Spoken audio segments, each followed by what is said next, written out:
Hello दोस्तों, नमस्कार। Nice computer के यूट्यूब चैनल पर आपका स्वागत है। यदि हमारे चैनल पर आप नए हैं तो सब्सक्राइब करें, लाइक करें, दोस्तों में शेयर करें ताकि हमसे जुड़ी हर एक वीडियो का नोटिफिकेशन आप तक आसानी से मिलता रहे। आज रोजगार सूचना आपके सामने लेकर के आए हैं जो विभिन्न समाचार पत्रों में दी गई हैं। आइए शुरू करते हैं। सबसे पहले जो सूचना दी गई है वो उत्तर प्रदेश अधीनस्थ सेवा चयन आयोग से जुड़ी हुई है और इसमें बताया गया है कि जल्द शुरू हो जाएंगी 11,000 पदों पर भर्ती प्रक्रिया। जून जुलाई में युवाओं को मिलेंगे रोजगार के अवसर। पीईटी 2022 के आधार पर होगी भर्ती। अधीनस्थ सेवा चयन आयोग जल्द जारी करेगा विज्ञापन। युवाओं को जून जुलाई में रोजगार के कई नए अवसर मिलेंगे। अधीनस्थ सेवा चयन आयोग विभिन्न विभागों में करीब 11,000 पदों पर नई भर्ती प्रक्रिया शुरू करने जा रहा है। इसके लिए विभागों से प्रस्ताव मिल गए हैं। जल्द ही विज्ञापन जारी किए जाएंगे। आयोग की ओर से पीटी 2022 के आधार पर बड़ी भर्ती प्रक्रिया कनिष्ठ सहायक के पद पर की जानी है। हाल ही में विभिन्न विभागों के कनिष्ठ सहायक के 1262 पदों के लिए संशोधित पाठ्यक्रम व परीक्षा प्रक्रिया जारी की गई है।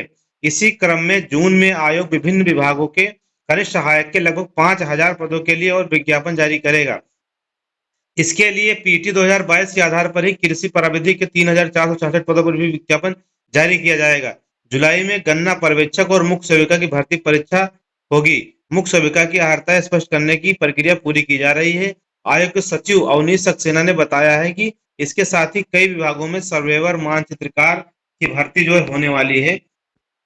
इन पदों पर चल रही है भर्ती प्रक्रिया, जैसे कि आयोग की ओर से ग्राम पंचायत अधिकारी के 1468 पदों पर भर्ती की प्रक्रिया हाल में शुरू की गई है।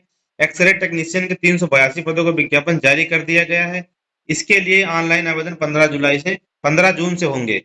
सीधी भर्ती के लिए साक्षात्कार भी जून जुलाई में शुरू किए जाएंगे। उन्होंने बताया कि जून जुलाई में ही स्वास्थ्य विभाग में फार्मासिस्ट, डेंटल हाइजीनिस्ट, नेत्र परीक्षण अधिकारी के लगभग 1,000 पदों पर भर्ती शुरू की जाएगी। इसी बीच आबकारी व परिवहन विभाग के लिए भी परिवर्तन सिपाही की 800 पदों की भर्ती प्रक्रिया शुरू की जाएगी। आंगनबाड़ी कार्यकर्ता के पद पर भी भर्ती प्रस्तावित है। साथ ही पहले से चल रही भर्ती प्रक्रिया पूरी किया जाएगा। अगला दिया गया है कि चौथे दिन भी नहीं शुरू हुआ शिक्षकों के परस्पर तबादले का पोर्टल। जैसा कि बेसिक शिक्षा के शिक्षकों के जिले के अंदर परस्पर तबादला प्रक्रिया का पोर्टल 4 दिन बाद भी नहीं शुरू हो पाया। यह पोर्टल 6 जून से ही शुरू होना था, लेकिन शुक्रवार रात तक ये जो है शुरू नहीं हो पाया है। तो इसमें बताया गया है कि जो है विभागीय जानकारी के अनुसार पोर्टल एनआईसी के लाइव करना है और शिक्षकों को डाटा मानव संपदा पोर्टल पर है।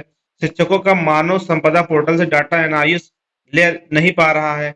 जब तक ये प्रक्रिया पूरी नहीं होगी तब तक आवेदन प्रक्रिया नहीं शुरू हो पाएगी। शिक्षक इसी विभाग की लापरवाही बता रहे हैं। उनका कहना है कि यह तबादला न करने की सोची समझी रणनीति है।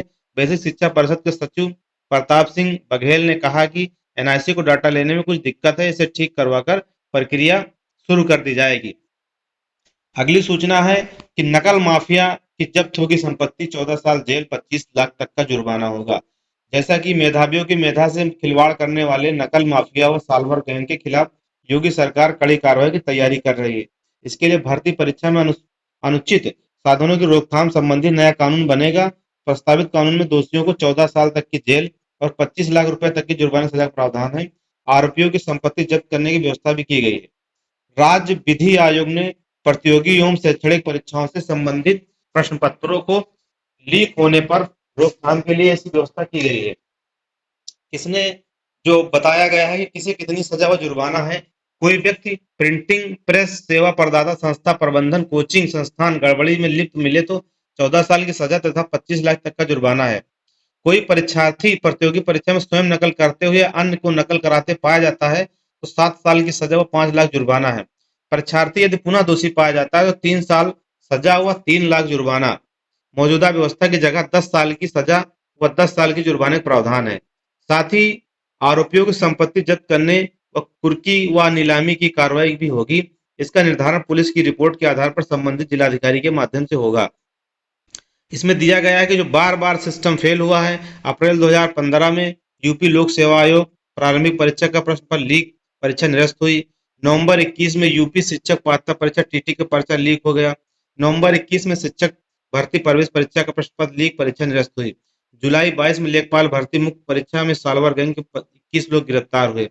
तो ये बहुत बड़ा कानून आना जा रहा है कि जो नकल माफिया उनके ऊपर नकेल लगाने के लिए ये व्यवस्था की जा रही है। और फिर बताया गया कि मार्कशीट में संशोधन के लिए लगाए जाएंगे कैंप।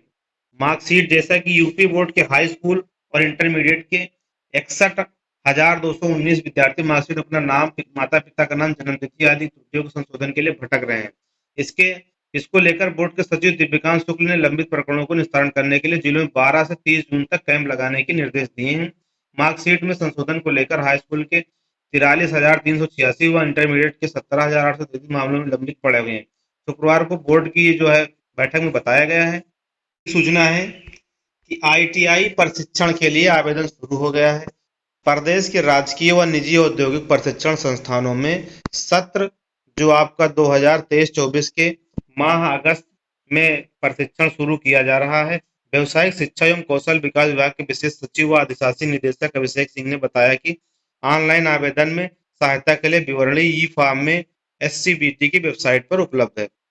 आप लोगों को बताना चाहेंगे, अगर आप आईटीआई का फॉर्म भरना चाहते हैं, यदि आप अपने आप स्वयं भरना चाहते हैं, तो हमने एक वीडियो पहले से डाल के रखा है अपने यूट्यूब चैनल पर, जिसमें आपको पूरा प्रोसेस बताया गया है कि आप आईटीआई का फॉर्म कैसे फिल करेंगे।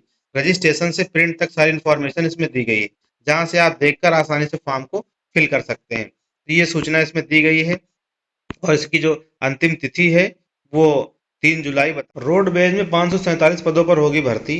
उत्तर प्रदेश परिवहन निगम में कर्मचारियों की कमी दूर करने के लिए पर्यवेक्षकीय संवर्ग के 547 पदों पर भर्ती होगी। इनमें केंद्र प्रभारी, मैकेनिक व विद्युत कार आदि पद शामिल होंगे। तो ये परिवहन निगम में आपको भर्ती देखने को मिलने वाली है। अगली सूचना है कि अब साल भर खुला रहेगा छात्रवृत्ति पोर्टल। जैसा कि छात्रवृत्ति के लिए एक समय सीमा होती थी ऑनलाइन करने के लिए, लेकिन अब कोई समय सीमा नहीं रहेगी। ये पूरे साल आप आवेदन कर सकते हैं। अनुसूचित जाति, जनजाति व सामान्य वर्ग, गरीब और जरूरतमंद छात्र छात्राओं के लिए समाज कल्याण विभाग की ओर से संचालित छात्रवृत्ति योजना में कई बड़े बदलाव होने जा रहे हैं। योजना की नियमावली संशोधित की गई है। इन संशोधनों को मुख्यमंत्री की स्वीकृति मिलते संशोधित छात्रवृत्ति योजना इसी 25 सत्र से लागू कर दी जाएगी। इसमें यह बताया गया है कि समाज कल्याण राज्य मंत्री असीम अरुण ने अनौपचारिक बातचीत में इस बात के संकेत दिए हैं कि विभाग का छात्रवृत्ति योजना का पोर्टल अब साल भर खुला रहेगा। अभी तक ये शैक्षिक सत्र शुरू होने पर एक सीमित अवधि के लिए खोला जाता रहा है। ऐसे में महाविद्यालयों, विश्वविद्यालयों आदि के परीक्षा परिणाम आने में विलंब होने पर पोर्टल बंद हो जाता था और जरूरतमंद छात्र छात्राएं छात्रवृत्ति तथा फीस भरपाई के लिए आवेदन करने से वंचित रह जाते थे। यही नहीं, जिस छात्र व छात्रा को उसके पाठ्यक्रम पहले साल छात्रवृत्ति फीस भरपाई की सुविधा मिलेगी, तो फिर उसे पूरे पाठ्यक्रम में सुविधा मिलती रहेगी। बीच में ये जो है कोई व्यवस्था ऐसी नहीं होगी कि बदलाव किया जाएगा। इसलिए पात्रता के मानकों को और दुरुस्त किया गया है। अब इस छात्रवृत्ति योजना में कुछ ऐसे भी प्रावधान किए जा रहे हैं ताकि छात्रवृत्ति और फीस भरपाई वितरण में फर्जीवाड़े को सख्त से रोका जा सके। आवेदक छात्र छात्रा की कक्षा में उपस्थिति, उसके प्राप्तांक के अलावा कई अन्य मानक भी तैयार किए गए हैं ताकि वाकई जरूरतमंद और पात्र आवेदकों को ही लाभ मिल सके। वर्ष 2012 की इस मूल नियमावली में वर्ष 14 व 16 में भी कुछ संशोधन किए गए हैं। तो ये एक बहुत बड़ा बदलाव हो गया है छात्र छात्राओं के लिए कि जो भी आप पढ़ने वाले छात्र छात्राएं उनके लिए आवेदन करने के लिए साल भर ये जो है नियमावली बनाई गई कि आप साल भर आवेदन कर सकते हैं। अगली सूचना दी गई है कि बिहार में निकली शिक्षक भर्ती और दौड़ लगाने लगे यूपी के बेरोजगार। यूपी में 2018 के बाद से नहीं आई भर्ती। उत्तर प्रदेश में 1,37,000 शिक्षा मित्रों के सहायक अध्यापक पद पर समायोजन निरस्त होने के बाद सुप्रीम कोर्ट निर्देश पर 2 चरणों में पहले जनवरी 18 में 68,500, फिर 18 में 69,000 शिक्षक भर्ती जारी हुई थी। उसके बाद से कोई भर्ती नहीं आई है और बीटीसी, डीएलएड व यूपी टेट, सीटेट पास लाखों युवा बेरोजगार हैं, यहाँ पर दिया गया है। और बिहार लोक सेवा आयोग की ओर से शिक्षकों के 1,70,461 पदों पर भर्ती शुरू होने के साथ उत्तर प्रदेश के बेरोजगार भी भागदौड़ करने लगे हैं।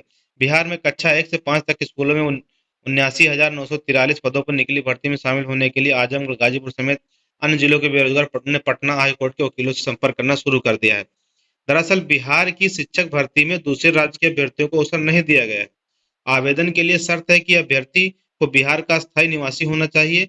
उत्तर प्रदेश के परिषदीय प्राथमिक विद्यालयों में दिसंबर 18 के बाद से भर्ती न आने से परेशान बेरोजगारों का कहना है कि 68,500 और 69,000 शिक्षक भर्ती में बिहार के अभ्यर्थियों को मौका मिला था।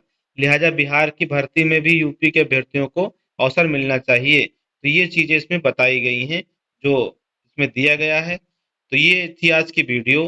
दोस्तों, आपको वीडियो कैसी लगी? अगर आपके काम की पसंद आए तो इसे आप लाइक कर लें।